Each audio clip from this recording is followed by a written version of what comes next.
Hey everyone, this is part 2 of the Make Anything machine for the hard mode classic release 1. The first version was for the quad-based Make Anything machine. I promised to update on the layer based.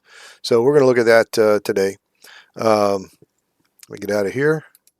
So the quad-based machine, Make Anything machine's working pretty well. But every once in a while it runs into a shape just because of swapper operations that it fails at. So I find it necessary to keep a layer-based one going simultaneously so that I don't get stuck on a shape. I haven't encountered an op1 or an op0 shape in the last, I don't know, 20 or 30 levels that one or the other couldn't make without some sort of revision. This is what the layer-based one looks like. You can see it's a lot more compact than the quad-based versions, although this one's that I just finished is probably the most compact that I've made. I still like to redo this, maybe make it like a star. That would look pretty cool. I might work on that. But at any rate, my layer-based one started out looking like this, where it's basically just got layer 1, layer 2, layer 3, layer 4, and then it puts them all together at the end.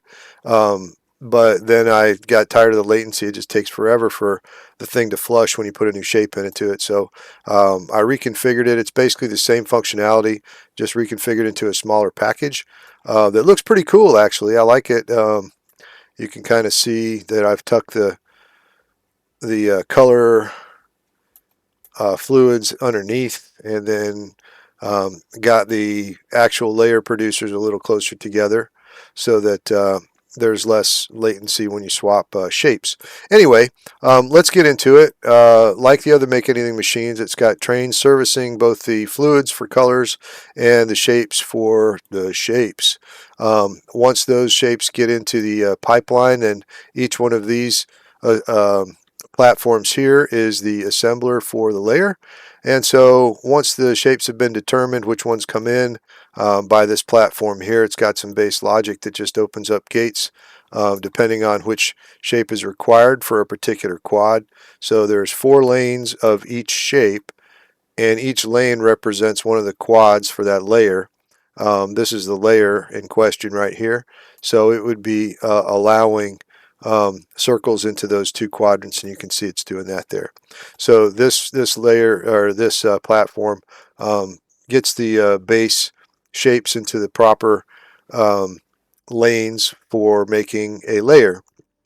And then it goes through these paint processors. These are the individual painters here, and this is all the different colors that they can be painted with, and each one has its own little gates and supplies. And again, this is the logic that looks at which color goes to which lane. You might wonder why I bother with the uncolored. Well, it's just for completeness' sake. I generally don't use any quads for my basic supplies that are already colored because there's so many that you don't really have to do that. But if you did, then they would get painted and uncolored to make them match. So I've represented all the different colors here so they can be painted appropriately. No crystallization for this Make Anything machine. This is either pins and regular shapes, which works great for op0 and a lot of the jobs that don't require crystals. I have a crystal-based, a layer-based MaM that has crystals. I'll show you here in a bit, but this isn't it. This is just for pins. So for each individual layer, this first layer does not deal with pins. It basically just paints any quads that are in that layer and then assembles them. This is the assembler for each layer.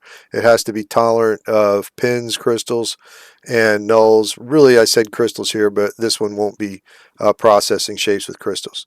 But it could, and so there's some of the logic that's in place for that. It's kind of a carryover from when I was using this for an all-purpose layer-based machine. Moving on to layer 2, this is where we start seeing capabilities for pins, and so it has to check the previous layer for the presence of pins. Words are hard, and if necessarily, it will push one and then go on to again stack it or assemble that even with a pin push quad or two. As we move higher in the layers, the logic for the pins gets progressively more complicated. This is the layer 3 logic that looks for pin combinations such as pin and pin, layer 1, layer 2, pin and not pin, null and pin, because nulls and pins, drop pins, whatever you want to call them, they have to be handled a certain way. And so this checks the previous layers for those combinations and then opens the appropriate pin pushing arrangements here. And then again, the layers assembled. Moving on to layer 4, I ran out of room. This wasn't originally the way I did pins with layers, and so I had to just kind of move the logic off platform and get it there somehow. There wasn't without completely wrecking the whole thing or putting it on a third level, which you can't really move electrons through layers, space layers right now. It doesn't without using transmitters, and I didn't feel like doing that. So this looks a little wonky, but it works just fine. The logic itself is a little bit dense. Essentially, what it's doing is it's looking for these different instances for the first 3 layers. Pin, not pin, null, pin, not pin, blah, blah, blah, blah. You can read them yourself if you like, but those are some of the instances that need to be handled. And it looks at each quadrant for those different things, and then on each layer for those. So if you're wondering why I use transistors, you can read these as ands, okay? So if all 3 of these conditions are true, then it allows this output, which is basically a 1, to go through. And by doing it this way, it saves a little bit of space, and it also prevents feedback from other things. It doesn't. The beauty of these transistors is it doesn't create conflicts when you have a different. Like if this one was true, it wouldn't screw up these because it just doesn't go anywhere past that. So that helps out. There's kind of more to it than that. I put a lot of thought into making this work, but that's what the logic was required, at least for me, to get these pins to work under most circumstances for the layer based, and it got a lot more capable when I did that. So we've got basically on layer 4, you've got 3 possible pin pushing operations per quad, just to make that one layer. And then, when you take all 4 of those layers and put them together at the end in these stackers here, then you get your final output. And right now, this is the final output. I can take a look there. Yeah, got a lot of voids. If you were going to make this by hand, it wouldn't be too bad. You just make each individual layer and stick it on there. And there's no pins in this one. But quad-based, I want to see if my quad-based one is making this one okay. Let me just zoom out real quick, because when you get voids like that, sometimes the quad builders have fits. So we'll check this one. All right, so this one is actually failing. Let me check my newest one that I made the other day. And that's not it. That's still trying to put out the crystal one. I need to change that. Dang it. Anyway, I don't feel like doing that right now. But anyway, you can see that because of the way the voids are configured, it tends to drop things. So yeah, this is one of the reasons why I have the layer-based one still active, because it handles voids a lot more gracefully than the quad-based one does. So good to see that, but it is producing the correct shape. And so we'll push through this one just fine. Anyway, the rest of the logic that was on this, let's see, this platform right here, I looked at these final stackers. These final stackers take a lot of kind of grunt work to make sure they operate properly and don't get stalled out. This platform here just basically looks to make sure that there are shapes on each layers, because if there aren't any shapes on each layer, then they tend to stall out. I've even got a little thing that says this is flawed, but I'm going to take that off because it's been working pretty well. And so that will enable the final stackers if there's shapes on each level. And then in addition to that, if you have exposed pins or pins on level 4, you have to create a sacrificial layer to stack on top in order to get those exposed pins. So the exposed pin logic and top pin logic is here. And so for each one of the different quad stacks, I'm checking for these different instances, okay? And if these instances arise, then it creates a quadrant or opens up a quadrant over here for the sacrificial layer. And if necessary, it will stack it onto an existing layer. So there may be exposed pins and shapes on layer 4. And so you'll have a shape coming in.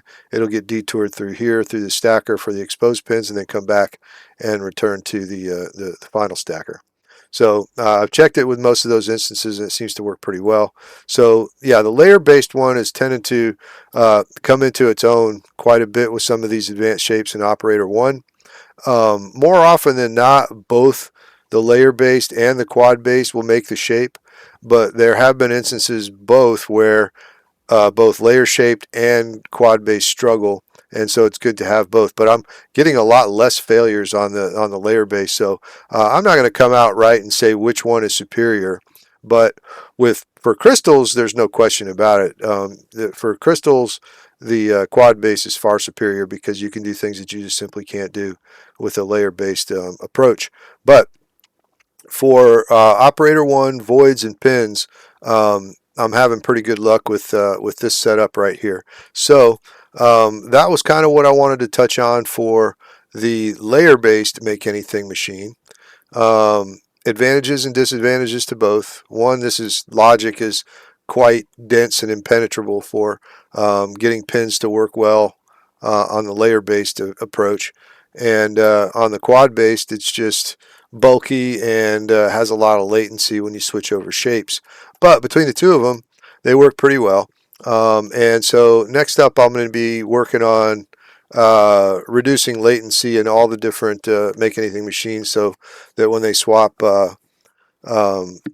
shapes, it doesn't take quite so long for the pipeline to flush and get new shapes coming out.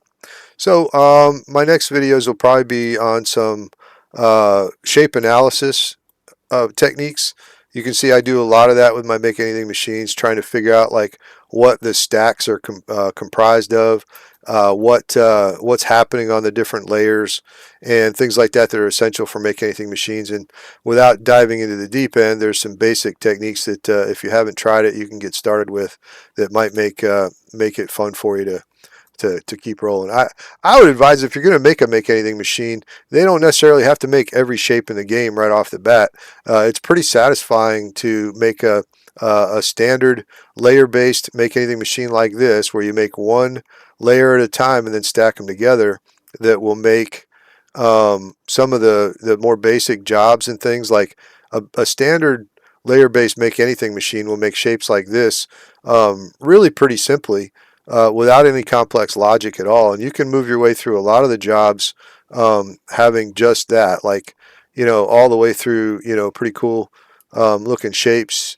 I made all the jobs with the exception of like one with my Make Anything machines. This little guy right here was a pain in the butt, but I haven't given up yet.